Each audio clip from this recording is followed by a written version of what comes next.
ये मैं हूँ देवाशीष महातो और अभी सुबह हो चुकी है और मुझे नींद ही नहीं आ रही। पता नहीं क्यों जब जब ये एग्ज़ाम्स आने लगते हैं या फिर मैं आफ्टरनून को सो जाता हूँ ना, तो मुझे रात को ऐसे नींद नहीं आती।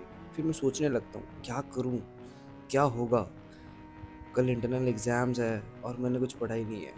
ऐसे तो वाइवा है, पहला पीरियड सोचा था कि अभी सो लेता हूँ, सुबह बायोमेट्रिक्स के बाद पढ़ लूँगा, वाइवा दे दूँगा। बट वो जैसे सोचते हैं वैसे होता क्या है। वैसे टाइम कितना हो रहा है, चेक कर लेते हैं।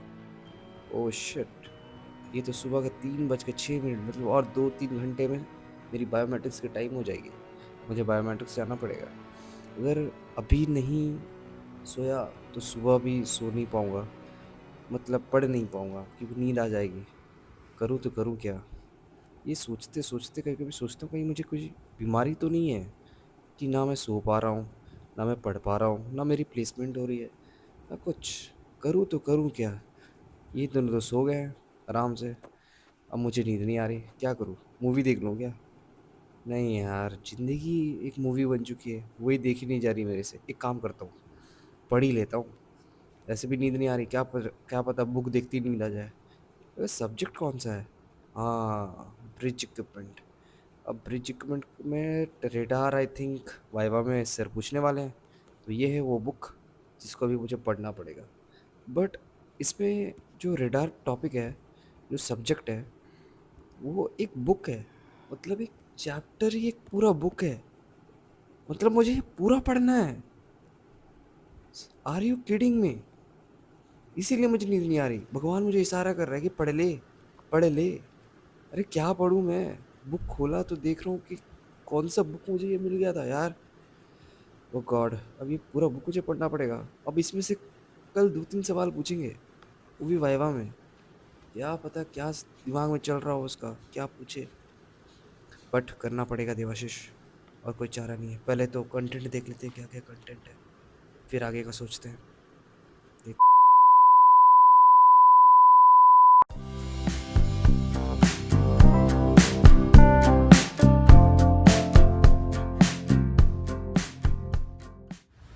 बेसिकली पता प्रॉब्लम क्या है।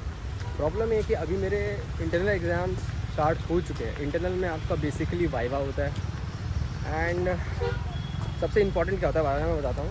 इससे पहले बैठ लेते हैं एक जगह। अब जैसे कि वाइवा एग्ज़ाम, सॉरी सॉरी, हाँ, तो बेसिकली आपको एक प्रैक्टिकल फ़ाइल मिलती है। हमारे टोटल 2 सब्जेक्ट्स हैं जो प्रैक्टिकली हमें लाइक प्रैक्टिकल सब्जेक्ट्स है, जिसका वो एक पार्ट होता है आपका जिसमें इट्स लाइक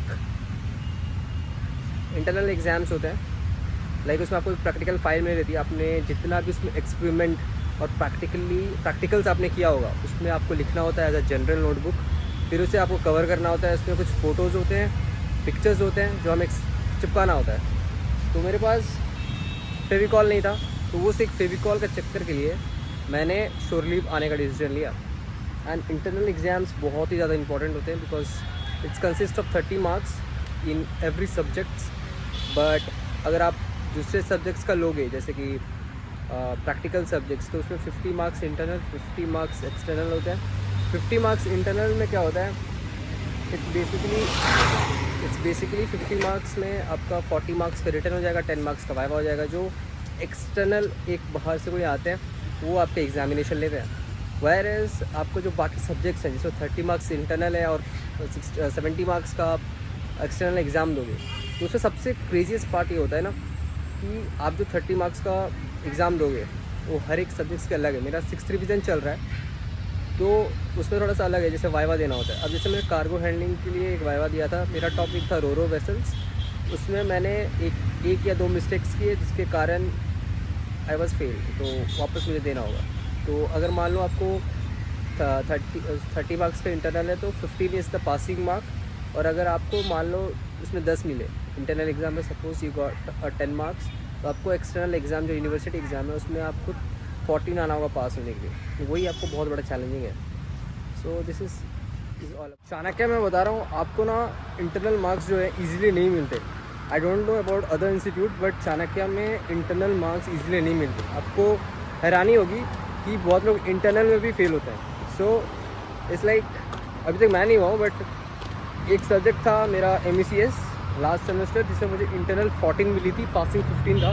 तो इट वाज लाइक 1 मार्क्स से उन्होंने फेल किया था मुझे, बट मेरी एक्सटर्नल में अराउंड 60 नंबर आए थे 70 में, तो मैं बच गया। तो वैसे सब लोग नहीं होते, इट्स ऑल अबाउट। तो इस वही कहूँगा कि इंटरनल में भी थोड़ी सी मेहनत नहीं, बहुत मेहनत लगती है कि आप मिनिमम 15 दे दो, उसके लिए फाइल लिखो, जाओ, वाइवा दो, अटेम्प्ट्स। तो फेलियर से ही आप सक्सेस हो सकते हो। तो फेल होने से कभी मत डरो, फेल हो गए तो कुछ नहीं, it's all about time. Time के साथ अपने आप ठीक हो जाता है, तो उतना टेंशन नहीं लेने का। So all the best for your exams, internal, practical and end semester. Exams, don't get panic if you get less marks or you get a backlog. It's all about time. You all will have up and down in your life. And that's the life. As I always say, key. Life is like a skating rink, you just keep falling and falling until you get a right balance, and once you get, the sky is yours. Do well in upcoming exam and also in life, as life itself is an exam.